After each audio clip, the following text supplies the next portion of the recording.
Hello student, today we discuss on a new topic that is inducible operon और inducible operon में हम करेंगे lac operon। देखो lac operon का मतलब होता है लैक्टोज operon। ये दिया गया था जैकब एंड मोनार्ड के द्वारा।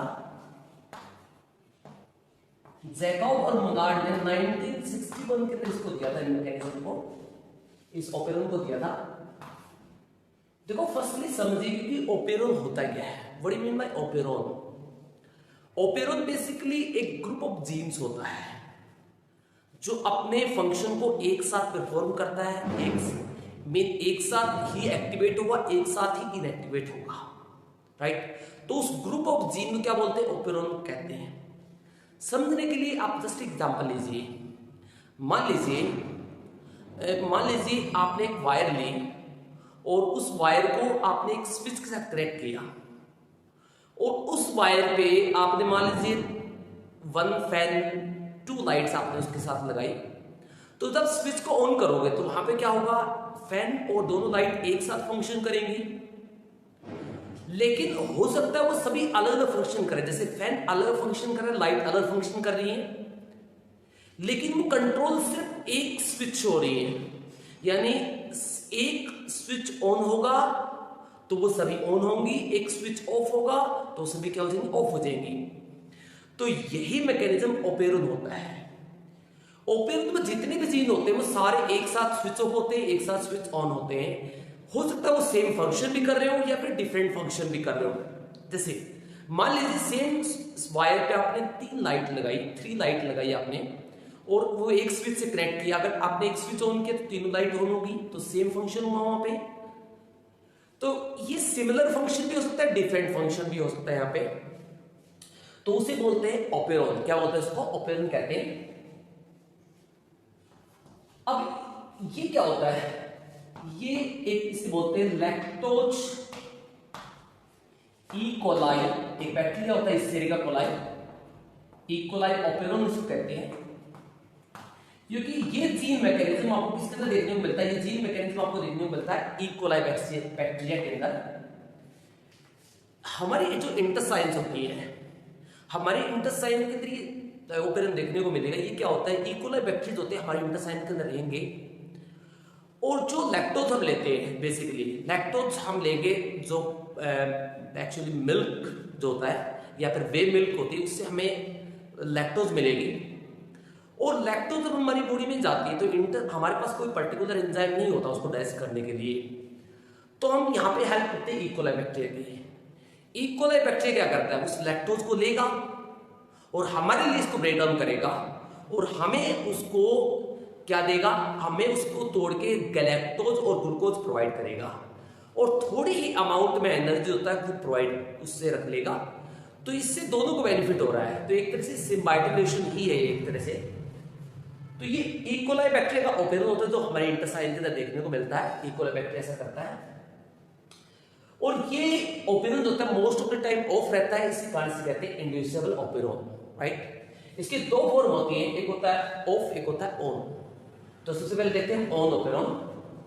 तो सबसे पहले देखते हैं इसको, सॉरी, ऑफ ओपेरॉन, क्योंकि मोस्ट ऑफ द टाइम ये क्या रहता है? ऑफ रहता है। तो देखिए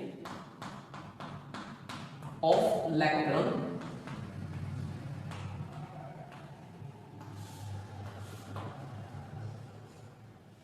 अब देखिए यहां पे कुछ जीन्स, यहां पे एक डीएनए होता है। ये मान लीजिए डीएनए है। इस डीएनए के अंदर आपको मिलेगा promoter, inhibitor, promoter, operator and structure gene मिलेगा आपको।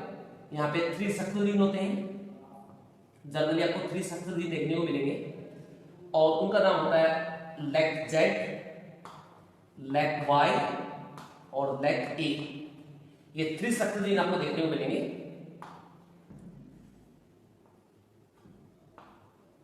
थ्री स्ट्रक्चर जीन देखने को मिलेंगे, lac Z, lac Y, lac A. ये 3 क्या होते हैं? ये 3 होते हैं स्ट्रक्चर जीन। स्ट्रक्चर जीन और ये प्रमोटर जीन होता है। प्रमोटर ऑलरेडी हमने पढ़ा है ट्रांसक्रिप्शन में, प्रमोटर का काम क्या होता है, आरएनए पॉलीमरेज जुड़ता है और यहाँ से एक पर्टिकुलर एक प्रोटीन बनाएगा जो इसको एक्टिवेट करेगी, राइट, इसके मैकेनिज्म को कंट्रोल करती है आगे। तो यहाँ पे ये होता है कि एक जीन दूसरे जीन को कंट्रोल कर रहे हैं। यहाँ पे जैसे ये वाला पोर्शन होता है इसको कंट्रोल कर रहा है आरएनए फॉर्मेशन को। तो यहाँ से क्या होगा, इससे एक प्रोटीन, यहाँ से एक ट्रांसक्रिप्शन प्रोसेस होगी। यहाँ पे ट्रांसक्रिप्शन से क्या होगा, इस पर्टिकुलर पोर्शन से क्या होगा, यहाँ पे सॉरी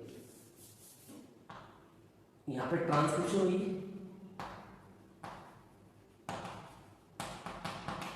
और इससे क्या बना, इससे बना एक एमआरएनए।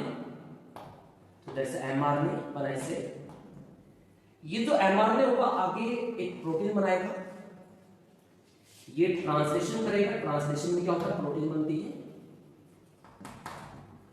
और जो ट्रांसलेशन यहाँ पे होती है, उस ट्रांसलेशन में एक प्रोटीन बनेगी जिसे हम कहते हैं यहाँ पे inhibitor protein. Inhibitor protein, right. अब ये इनहिबिटर प्रोटीन जो होती है वो ये रहती है एक्टिव। क्या होती है, एक्टिव होती है, ये एक्टिव फॉर्म में होती है। यानी मान लीजिए ये इनहिबिटर प्रोटीन इस तरह से, लाइक दिस, ये शेप मैंने दिखाई इसकी, मैं इसको ऐसे दिखाता हूं। ये मान लीजिए इनहिबिटर प्रोटीन है, ये इस तरह से लाइक दिस। ये इनहिबिटर प्रोटीन एक्टिव रहती है क्योंकि इसको इनएक्टिव करने के लिए आपको इंड्यूसर की जरूरत पड़ती है और इंड्यूसर वहां पे वो इफेक्टर मॉलिक्यूल होगा जो इसको इनएक्टिवेट कर सके और वो यहाँ पे होता है लैक्टोज। क्या होता है इसके अंदर, लैक्टोज होता है, एलोलैक्टोज होता है। और ये एलोलैक्टोज यहाँ पे है नहीं क्योंकि लैक्टोज यहाँ पे अवेलेबल है नहीं। तो ये क्या करती है, ये जुड़ जाती है इस ऑपरेटर के साथ में, यानी यहाँ पे इसके साथ जुड़ जाएगी। आप देखो इसके साथ बाइंड अप हो जाती है और जब ये इसके साथ बाइंड अप होती है तो ये यहाँ पे जो आरएनए पॉलीमरेज आपको दिखाई देगा, यहाँ पे जो आरएनए पॉलीमरेज आपको दिखाई देगा, ये आरएनए पॉलीमरेज, ये आरएनए पॉलीमरेज अपने इस आरएनए पॉलीमरेज को स्ट्रक्चर जीन के ऊपर स्लाइड होने नहीं देती है क्योंकि इसको रोक रही है ये, right.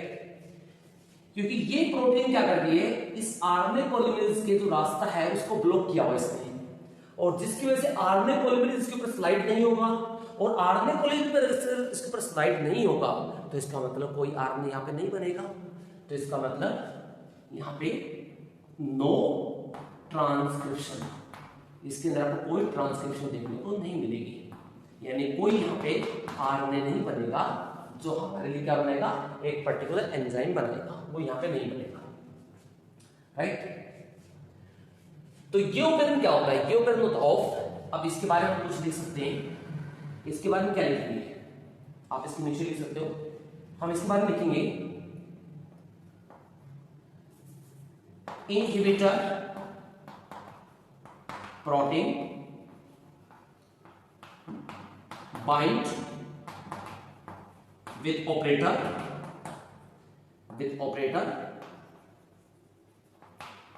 and block the pathway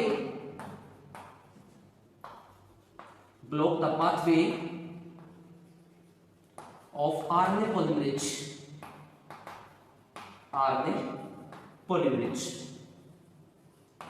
right। अब इसके बाद क्या होता है, इंड्यूसर जो होता है यहाँ पे एब्सेंट रहता है। इंड्यूसर क्या होता है, इंड्यूसर एब्सेंट होता है यहाँ पे। तो ये रहता है ऑफ लैक ऑपरेशन के बारे में। अब हम नेक्स्ट समझते हैं ऑन लैक ऑपरेशन कैसे होता है। अब देखिएगा ऑन जो लैक ऑपरेशन होता है किस तरह से होता है। जो ऑन लैक ऑपरेशन होता है वो ऑफ से थोड़ा अलग होता है। यहाँ पे देखो ये जो प्रोटीन यहाँ पे बन रही है, ये प्रोटीन यहाँ पे बनेगी, तो यहाँ पे क्या होगा, एक प्रोटीन यहाँ पे आएगी, एक लैक्टोज यहाँ पे आएगी, लैक्टोज, और जो लैक्टोज आगे जो टेक पार्ट करेगी तो एक लैक्टोज की फॉर्म आएगी जो इसको क्या कर देगी, इसको ब्लॉक कर देगी। यहाँ पे इसको थोड़ा शॉर्ट करके दूंगा मैं। यहाँ पे ये यहाँ पे है इनहिबिटर प्रोटीन,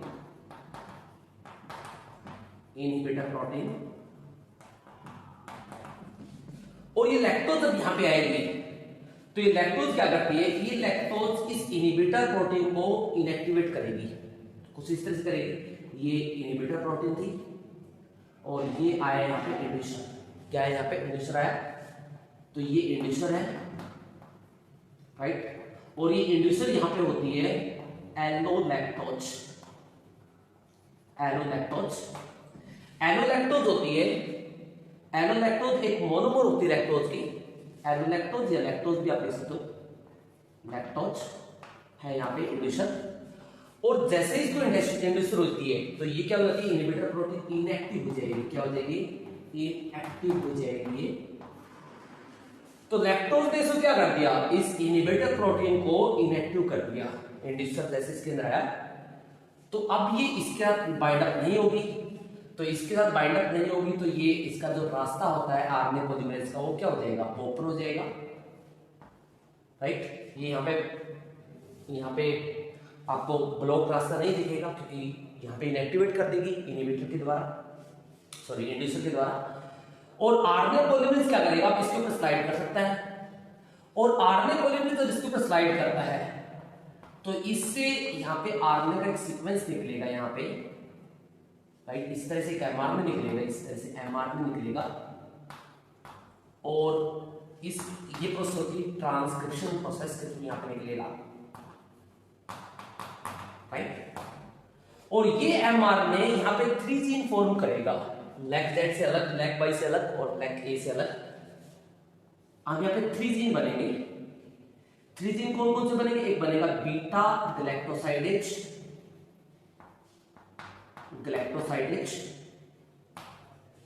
एंजाइम बनेगा,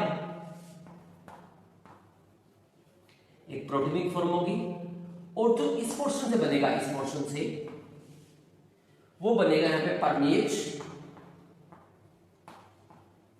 एंजाइम,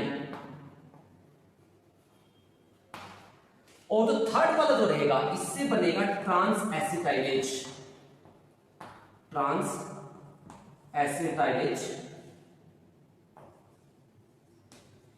एंजाइम।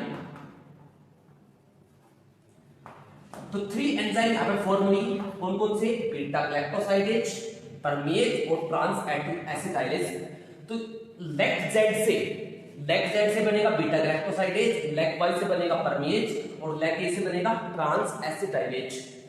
अब मेन एंजाइम यहां पे होता है ट्रांस एसिटाइलेज। ये क्या करेगा? ये लैक्टोज के ऊपर काम करेगा, जो लैक्टोज होती है इसके ऊपर काम करेगा ये यहाँ पे ये एंजाइम, और ये क्या करता है? इसको कन्वर्ट कर देगा किसमें? लैक्टोज में प्लस ग्लूकोज में। इसको 2 फॉर्म में तोड़ेगा। कौन सी फॉर्म में? गैलेक्टोज और ग्लूकोज को तोड़ देगा, कौन? लैक्टोज को। और इसमें से थोड़ी अमाउंट ऑफ एनर्जी यानी थोड़ी अमाउंट ऑफ ग्लूकोज ये खुद रख लेगा, यानी इकोलाई बैक्टीरिया, और बाकी जो फॉर्म होती है वापस हमारी बॉडी में एंटर कर जाएगी, यानी वापस इंटेस्टाइन में मूव कर दी जाएगी, इंटेस्टाइन में ट्रांसपोर्ट कर दी जाएगी। अब ये एंजाइम, दोनों एंजाइम का फंक्शन क्या होता है? देखो इन दोनों एंजाइम का फंक्शन जो होता है मेनली, देखो ये कहां हो रहा है? ये लैकोपेन हो रहा है इसके अंदर, यानी लैकोपेन कहां हो रहा है? इस इकोलाई बैक्टीरिया के अंदर होता है, इस इकोलाई बैक्टीरिया के अंदर हो रहा है, लेकिन लैक्टोज बाहर है। लैक्टोज कहां है? लैक्टोज है इंटेस्टाइन में। तो इंटेस्टाइन से लैक्टोज को अंदर लेके कौन आएगा? तो लैक्टोज को हमें अंदर लेके आने के लिए यहां पे जरूरत पड़ेगी ट्रांस एसिटाइलेज की। ट्रांस एसिटाइलेज क्या करता है? इस लैक्टोज को इसके अंदर इस प्लाज्मा मेम्ब्रेन के क्रॉस करवाएगा। ये इसकी जो मेम्ब्रेन होती है बैक्टीरिया की, इस प्लाज्मा मेम्ब्रेन की इंटेस्टाइन से लेके इसको अंदर लेके आएगा प्लाज्मा मेम्ब्रेन के थ्रू। वो काम होता है ट्रांस एसिटाइलेज का। तो इससे काम क्या होगा? Transport of lactose. परमेज यहाँ पे कोई पर्टिकुलर फंक्शन यहाँ पे परफॉर्म करेगा नहीं, लेकिन ये ट्रांस एसिटाइलेज की हेल्प करता है लैक्टोज को इनर मूवमेंट में, राइट। तो ये थे तीनों एंजाइम के यहाँ फंक्शन, और अब इसके बारे में लिखते हैं हम यहाँ पे क्या फॉर्म होती है, थोड़ा रिटर्न करते हैं इसके बारे में।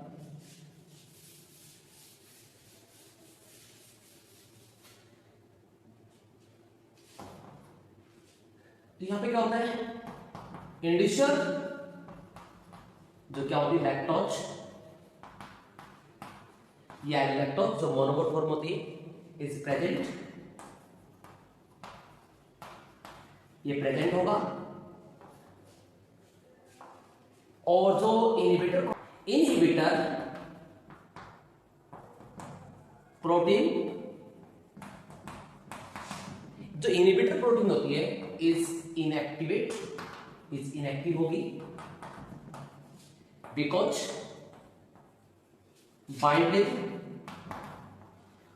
बाइंड्स विद इंड्यूसर, इसके साथ बाइंड अप होती है, इंड्यूसर के साथ में बाइंड अप होती है, और यहां पे 3 एंजाइम फॉर्म होंगे। वो 3 एंजाइम कौन कौन से होंगे? परमेज, ट्रांस एसिटाइलेज और बीटा गैलेक्टोसाइडेज। तो 3 एंजाइम्स यहां पे फॉर्म होंगे,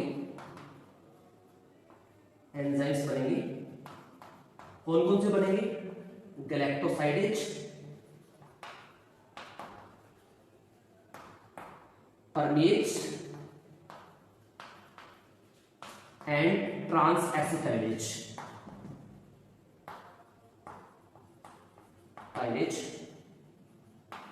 तो यहां पे 3 एंजाइम फॉर्म हुए, permease, trans acetylase, galactosidase, beta galactosidase.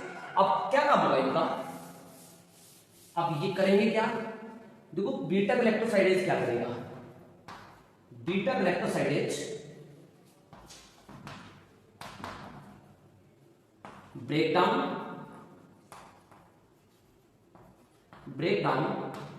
Galactose. ये गैलेक्टोज क्या करता है? ब्रेक डाउन करता है, और किस फॉर्म में ब्रेक डाउन करेगा? Into galactose and glucose, in form में ब्रेक डाउन करेगा।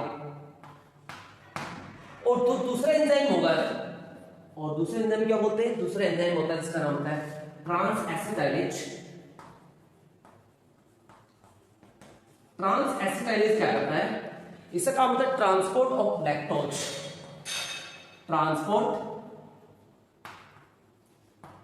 लैक्टोज, इनसाइड बैक्टीरियल सेल, और परमेज भी इसके साथ क्या करता है? इसकी हेल्प करता है, राइट। तो दैट इज अबाउट द इंडिसियोग्लिकरोन, जो हमने किया, दैट्स लैकोपेरोन, दैट्स